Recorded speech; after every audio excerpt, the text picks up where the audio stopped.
morning, students. This is Sumanchaswal. How are all of you? Good? I am fine too. So, yesterday I had uploaded a video on SST questions, and I got a comment that my board was not clear. In fact, the camera had turned and I did not realize. So, little bit of the board did not come in place. So, I'm sorry for that. But whatever I write on the board, I always keep on speaking it out also. So if it was simply difficult to understand, you can turn on the captions. Okay. Today I have set the camera well, and I hope everything is recorded well. Okay.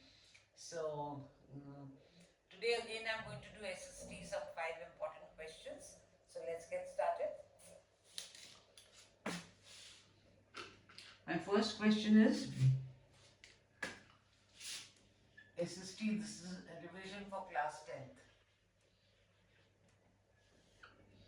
Question number 1 is, what are the causes of growing water scarcity in India? What are the causes of growing water scarcity? Water scarcity in India.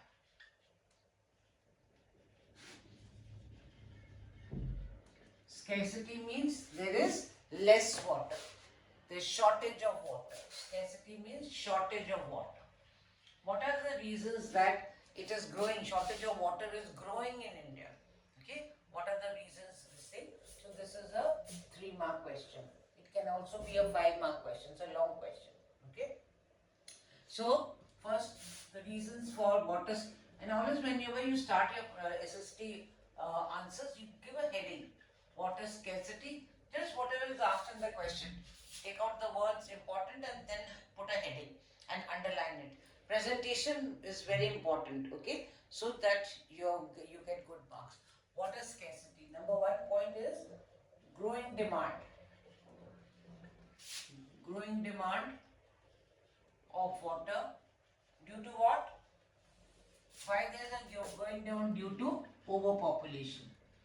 Most important reason is overpopulation in our country. Overpopulation is a major problem, which is everything is becoming shortage. Water, your roads are being jammed, food is shortage, everything is shortage because of the most important problem is overpopulation. Okay, so growing demand of water due to overpopulation. Number 2 point is overuse. Overuse of water, overuse and exploitation. Overexploitation means we are unnecessarily using water.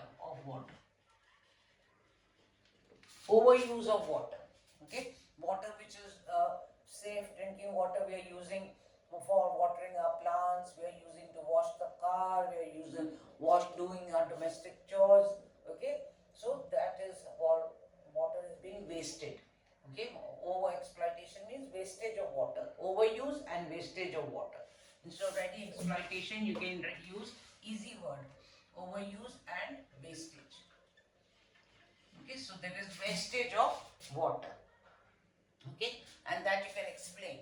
That water is being used for domestic chores, the fresh drinking water which is needed for drinking, which is so important, to wash the cars, to garden, to clean the house and all that. Okay, so water is being overused and wastage. Then the third point is irrigation, over irrigation. Nowadays we are doing some of the areas are over irrigation, so excess water is used. We are nowadays doing modern methods of farming, and we are using HYV seeds and all that. So for that, a lot of chemicals, fertilizers, pesticides. So for that, a lot of water is required for irrigation. So the modern methods are consuming a lot of water in agriculture. So that is also one reason why there is a scarcity of water. Okay. Then urbanization and industrialization.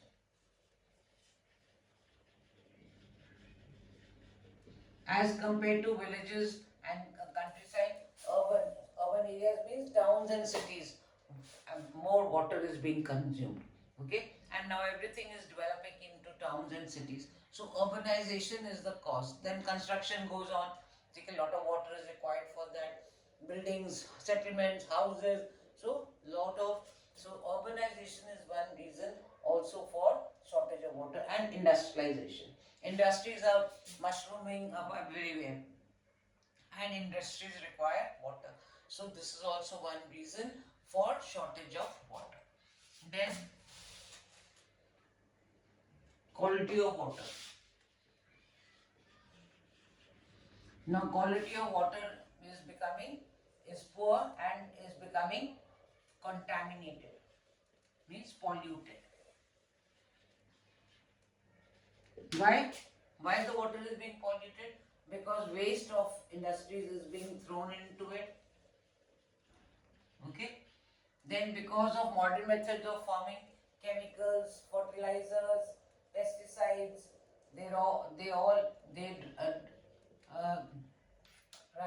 the run of water, it goes into the rivers. Fertilizers and pesticides, they pollute the water.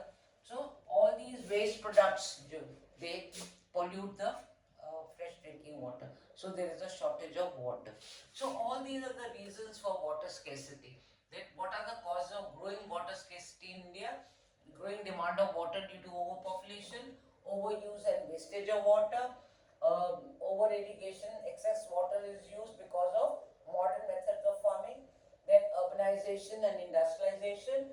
The quality of our water is becoming polluted due to wastes thrown off by industries, and chemicals, fertilizers, pesticides, they run off into the rivers and ponds and lakes. So water is becoming polluted, and then that water becomes cannot be used. Okay, so these are the reasons for the growing scarcity of water, and this is a 3-mark question. It can even be a 5-mark question, and you can give examples. Okay, our next question.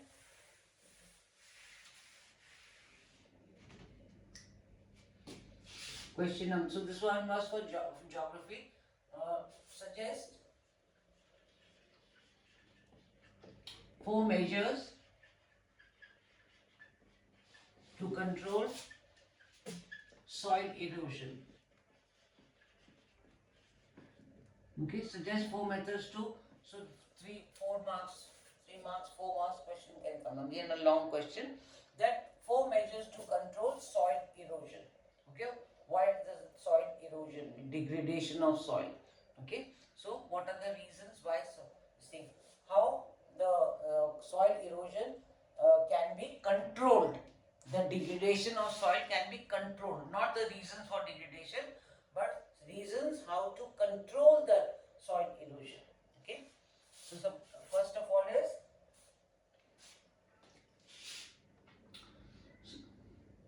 number 1 is afforestation.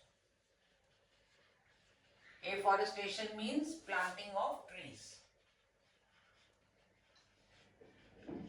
Okay, so planting of trees, roots, they bind the plants, they hold on to the soil, so it stops soil erosion. Okay, it doesn't let the topsoil run away with water. So afforestation means planting trees is one method of controlling soil erosion.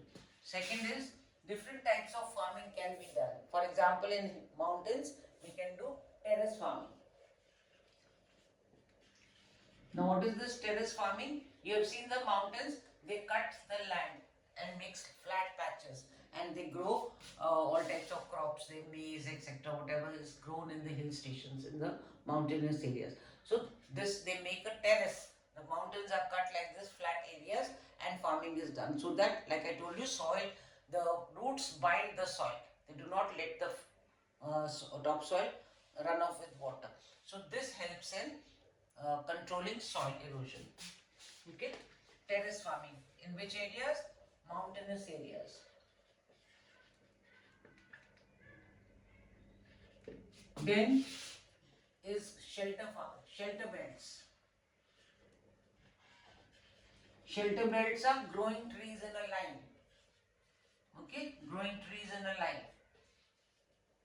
Trees are grown in rows, in lines, close to each other. So this forms a shelter belt, and this is done in areas which is desert areas, right? Like Rajasthan is our desert area where there is scarcity of water. So this will help in soil erosion. You know there is sand, so sand easily with the wind, sand can be displaced here and there. So shelter beds they are planted so that the roots hold the soil and do not let it run off. So shelter beds in which areas? Desert areas.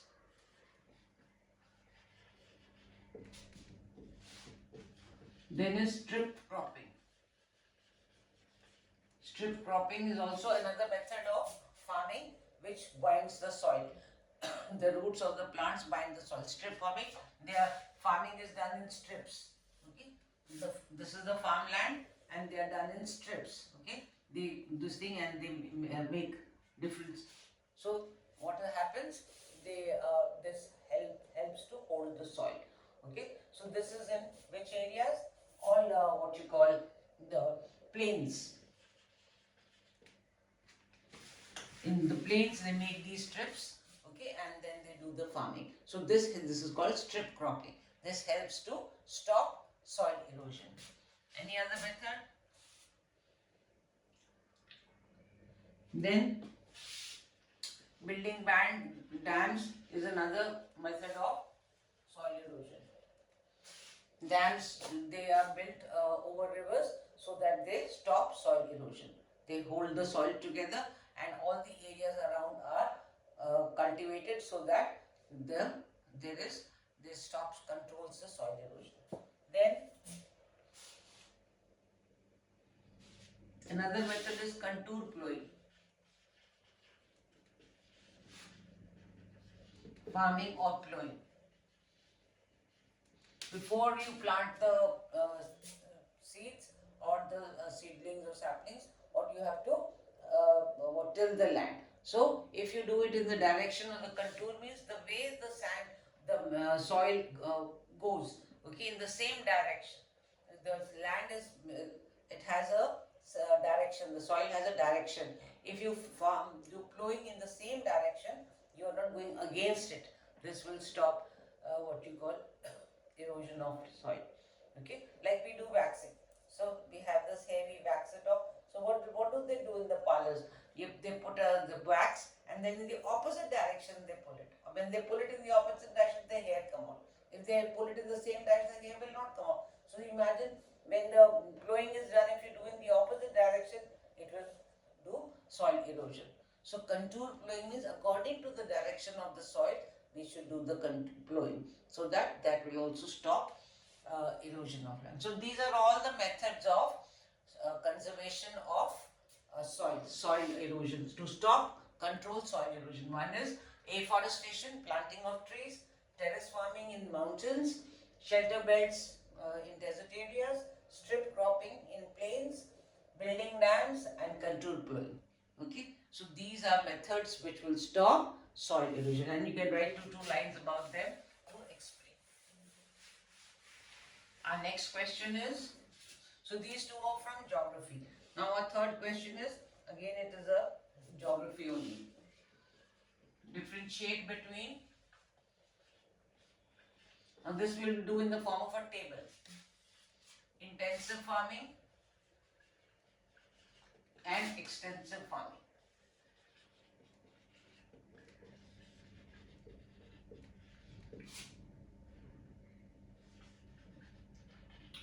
This is method of farming. There are two types, intensive and extensive. What is the difference between intensive and extensive? Okay, do it in the form of a table and you will be able to learn it easily. Okay, table form and flowcharts are very good methods to learn. Okay, and even in the exam you can do, if there's a difference you can make a table and do it. It is better. Okay, so learning becomes very easy by the use of the tables and flowcharts. Okay, so first is, what is this thing? This intensive farming, another name of is also subsistence farm. It's a type of subsistence farming. And extensive is a type of commercial farming. I'm writing in short so that you can expand it to your own thing. It is a type of commercial farming. It is a type of subsistence farming. Okay. Now, this is farming is done for own consumption. Own consumption means for the family. They grow it for their own use. Okay, and this is done for sale. Okay, to gain money to sell it in the market, whatever crop they grow, and then earn from it. Okay, so this is for consumption and this is for sale. Here in this type of farming, the land area is small. Okay, the land on which this crop is grown, it is small in the intensive, and in extensive the land area is large. Now, small areas, they use traditional methods of farming. Traditional methods are used. Okay, traditional methods are used like what was being used in the simple methods. Okay, the farmers, they do their own planting and then they're plowing and all that. So they use all the traditional methods. But in extensive farming, machines are used. Modern methods are used. And modern methods means use of this thing. So the modern methods of farming are used in extensive farming. Then here number 5 point, family members. Family members, they all work on the fields. Okay, because they are growing for their own consumption. So family members only, they work on the land, on the field. And here use of machines. It is all mechanical, and machines are tractors and all the threshers, and all this is being used here because it is modern method of farming. Okay, then example, this type of farming is done in India, and here example, this type of farming is done in the USA. Okay, so this is the difference between intensive and extensive. See how simple and easy it has become to learn. Okay, so here it is a type of subsistence farming. It is a type of commercial farming. It is for own consumption. This is for the consumption of farmers. Own means farmers' consumption. They grow it for their own use. And this is farming is done for sale. Here land area, in this type of farming, the land area is small sizes of land. And here land area is large sizes of land. And traditional methods are used for farming. Here modern methods are used for farming. Family members only work on the small pieces of land, and here by use of machines like tractors and threshers and all that. And this type of farming is done example India, and this type of farming example is done in US. Okay, so this was a question. Suggest for a difference, give the difference between intensive and extensive farming. Okay, so this is your question. Again, it is a 3-mark question. Now, question number 4.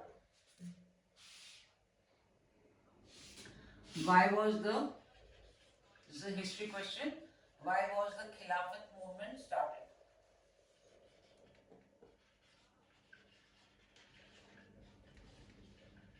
Okay, it's a 2-mark question. Why was the Khilafat movement started? Okay, now Khilafat movement was started by, under whose this thing? Started by Mahatma Gandhi, and second, Ali brothers. Who are the 2 Ali brothers? Muhammad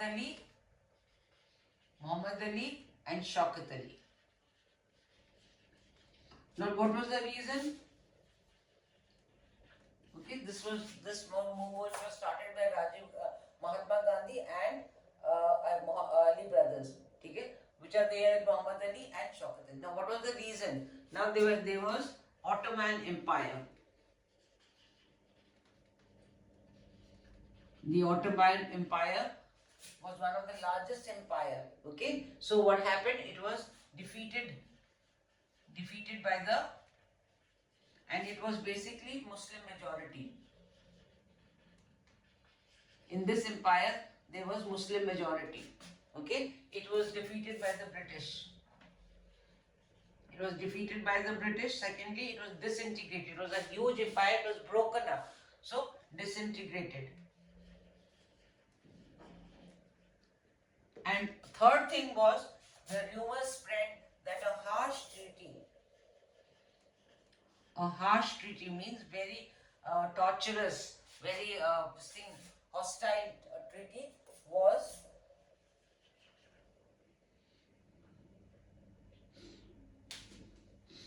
harsh treaty and treatment on the caliph. Caliph was caliph, or in English it is called caliph. In Hindi it is a khalifa. Khalifa is the head. Khalifa is the head of the Ottoman Empire. A harsh treaty was going to be imposed on the caliph or khalifa of the Ottoman Empire by the British. So, it was defeated and it was disintegrated by the British, and also a harsh treaty was going to be imposed on the caliph or khalifa, and this news spread over to India also. So two brothers, Ali brothers, Muhammad and Shaukat Ali, along with Mahatma Gandhi, they launched the Khilafat movement. Okay, and this year is 1919. In protest against this treaty,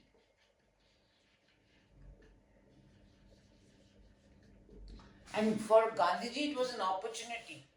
This was the Ali brothers, they took the help of Mahatma Gandhi to launch this movement, Khilafat movement. Okay, but Gandhiji saw this as an opportunity too, because British were always trying to divide the Indian people, Hindus and Muslims. Okay, that was their policy, divide and rule. So Gandhiji saw this opportunity to unite Hindus and Muslims together. So he agreed to launch the Khilafat movement. So he felt that this is an opportunity to unite the Hindus and Muslims. So Gandhiji, in protest against this treaty, and Mahatma Gandhi found it an opportunity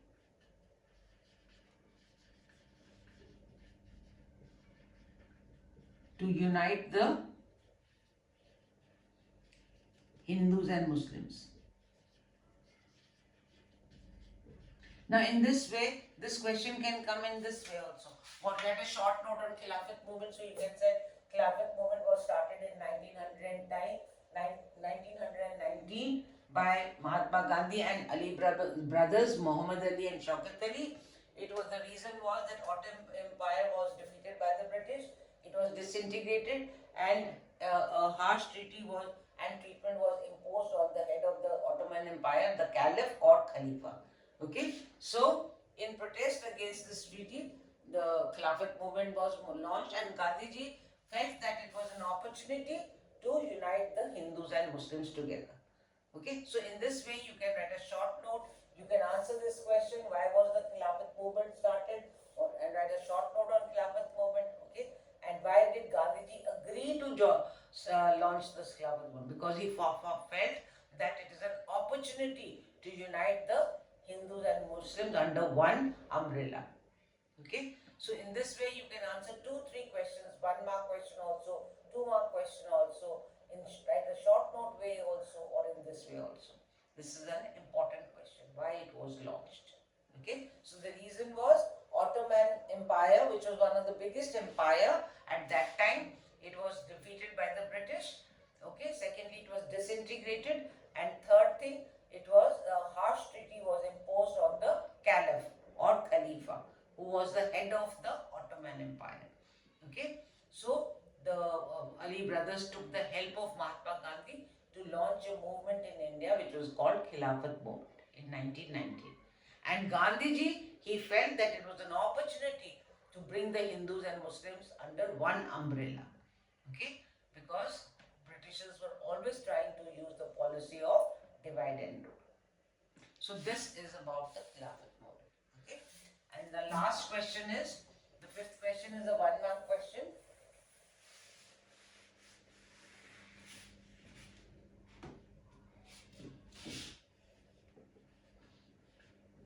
What marks the beginning of the civil disobedience movement? What marks the beginning of the civil disobedience movement? This is a 1 mark question. Okay?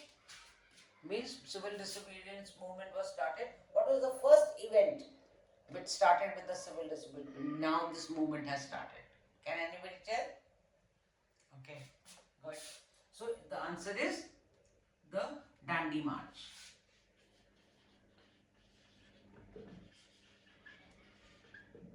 And the year is 1930. Okay, what marks the beginning of the civil disobedience movement? There are two things, the Dandi March you can say, or breaking the salt law.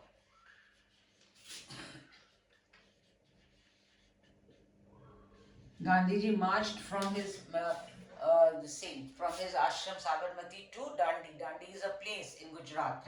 Okay, Dandi is not Danda. Okay, so there is a place, and it's the coastal area. You know, the Britishers had taken complete monopoly of making salt. Is our one of our coastal areas main resource. Okay, so it was banned. It was under the complete. Nobody could make salt. Britishers did not allow it. It was under their monopoly, under their control.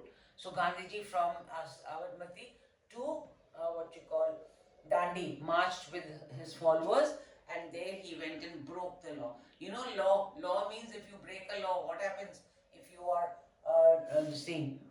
drinking and driving, or you not wearing a helmet and driving, so you will be fined.